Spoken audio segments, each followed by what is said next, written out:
यहां पर उपस्थित सभी अध्यापकगण, उनको सबसे पहले मैं नमन करता हूं, जिन्होंने राम नाम की जो बच्चों के मन में जला रखी है। और कुछ राम के बारे में भी बताना चाहता हूं। राम किसी धर्म से जोड़ के मत देखिए।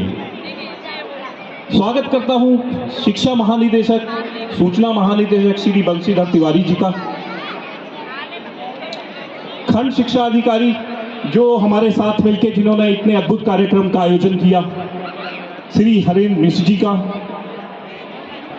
और मेरे प्यारे बच्चों का जो किसी भी धर्म से आते हैं। धर्म से उठकर सोचने की जरूरत है। राम कोई विशेष एक धर्म का नाम नहीं है, राम एक कोड ऑफ कंडक्ट है। अगर रामचरितमानस लिखी गई है तो हर कोई चाहता है उसको एक धार्मिक बुक से अलग हटके आप पढ़ने की कोशिश कीजिए, पढ़िए। पूरी मैनेजमेंट की जो बुक है, जो आप अपने बच्चों में चाहेंगे, वो उसमें सब लिखा होगा। वो प्रतीक है एक भाईचारे का, वो प्रतीक है प्रेम का, वो प्रतीक है एक समर्पण का। दुनिया में दूसरा उदाहरण नहीं होगा कि जिसने विश्व के सबसे शक्तिशाली आदमी को, ब्रह्मांड के सबसे शक्तिशाली आदमी को हराया और उसके बाद श्रीलंका दान में दे दी, विभीषण को चलाने के लिए दे दी। अपना कोई रिप्रेजेंटेटिव भी वहां नहीं रखा। ऐसा है कोई दूसरा उदाहरण? सब विस्तारवादी नीति में लगे हैं। चाइना को देखिए आप, रूस को देखिए, सब एक दूसरे से लड़ाई में लगे हुए हैं। दूसरा, मैं एक चीज और बताना चाहूंगा कि अपने घर की शांति के लिए आपको रामचरितमानस को अपनाना ही होगा। हमारे देश से पता नहीं कितने आकांतरों ने संपदा लूटी है, हमारे हीरे जवाहरात ले गए हैं, हमारी संस्कृति को चोट करने की कोशिश की है। और लॉर्ड मैकाले की स्पीच बताती है ये एक षड्यंत्र था। जो एजुकेशन सिस्टम हमारे यहाँ इम्प्लांट किया गया, वो कहीं ना कहीं हमारे पुराने सिस्टम को डैमेज करने के लिए किया गया था। आजकल जो हम टीवी पे देख रहे हैं, स्क्रीन पे देखते हैं, वो क्या ये इस तरीके के हैं हमारे परिवार? क्या इस तरीके की है संस्कृति? एक घर होता है, 3 भाई होते हैं, उनकी बीबियां होती हैं, किसी का कुछ चक्कर दिखाते हैं, किसी का कुछ। तो अब हमारी संस्कृति को तोड़ने की एक कवायद है। राम का नाम ही आपको इससे बचा सकता है। आप किसी भी धर्म के हो, ऐसा दूसरा उदाहरण नहीं मिलेगा आपको। पूरी रामचरितमानस जो एक मैनेजमेंट की बुक में मानता हूं, धर्म से उठ के आप उसको देखने की कोशिश कीजिए।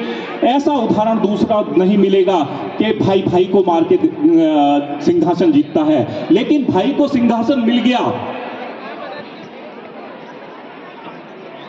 तो उसको कोई खुशी नहीं है।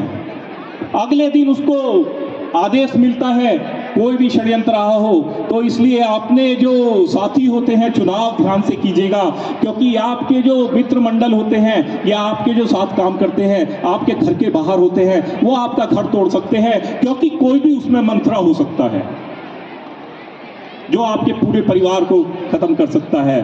दूसरे दिन आदेश होता है कि आपको वनवास जाना है।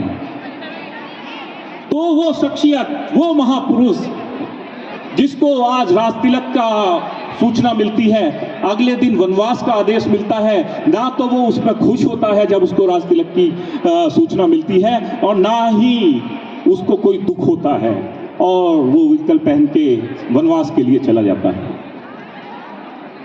आप उस भाईचारे को देखिए। उसके बावजूद भी जब भारत आए तो वो राज सिंहासन पे नहीं बैठे। उन्होंने 14 वर्ष, होता है सब जगह पार्सिटी इसको कह सकते हैं, क्योंकि बहुत बड़े बड़े शख्सियत भी रामायण में आपको मिलेंगी, बहुत बड़े बड़े बलिदान आपको मिलेंगे, लेकिन होता है गुण एक के ही दिखा दिए जाते हैं, हीरो एक को बना दिया जाता है। भरत का भी सैक्रिफाइस उतना बड़ा है, उनसे बड़ा है उनकी पत्नी का, लक्ष्मण जी का, जियो परछाई बनके हमेशा राम के साथ रहे। इसलिए पूरा राम जो एक परिवार है दशरथ, 10 इंद्रियों को धारण करने वाला जो दशरथ का पुत्र है, दशरथ का मतलब होता है 10 इंद्रियों को धारण करना, वो पूरा परिवार एक कोड ऑफ कंडक्ट की बुक है। तो इसीलिए हमने इस प्रोग्राम का आयोजन किया, क्योंकि हम इसे किसी धर्म विशेष से जोड़कर नहीं देख रहे हैं। राम मंदिर जो बन रहा है ये एक उदाहरण होगा पूरे विश्व में भाईचारे का, ये उदाहरण होगा पूरे विश्व में एक समर्पण का, ये उदाहरण होगा पूरे विश्व में एक बलिदान का। तो सभी धर्मों को, सभी जिस धर्म से आता है, एक बार रामचरितमानस पढ़ने की मैं सलाह दूंगा। और यहाँ पर उपस्थित सभी मेरे बच्चों को, प्यारे बच्चे जिन्होंने चित्रकला प्रतियोगिता में भाग लिया, अपने मन में जिस रूप में राम रहे हैं उसको उतारने की कोशिश की और उस तरफ हमने उनको ले जाने का एक छोटा सा प्रयास किया है। बाकी आप सभी से मेरा निवेदन रहेगा कि 22 जनवरी को राम मंदिर में प्राण प्रतिष्ठा हो रही है, अपने घरों में भी दिवाली मनाएं और बच्चों में ये भावना जगाएं कि हमारी संस्कृति बाकी से बहुत आगे है, जिसको कोई हरा नहीं सका तो उसके लिए उन्होंने षड्यंत्र किया, कहीं हमारी एजुकेशन सिस्टम पे चोट की और कहीं हमारे घर में परिवारों में फूट डाल के उसको नष्ट करने की कोशिश कर रहे हैं। तो इसी के साथ मैं अपनी वाणी को विराम देता हूं, क्योंकि बहुत बड़ी है, इतने गुण हैं कि रामचंद्र जी के ऊपर अगर मैंने बोलना शुरू कर दिया तो मैं शायद एक दिन भी बोल सकता हूं, क्योंकि मैं राम को एक हीरो की तरह फॉलो करता हूं। Thank you.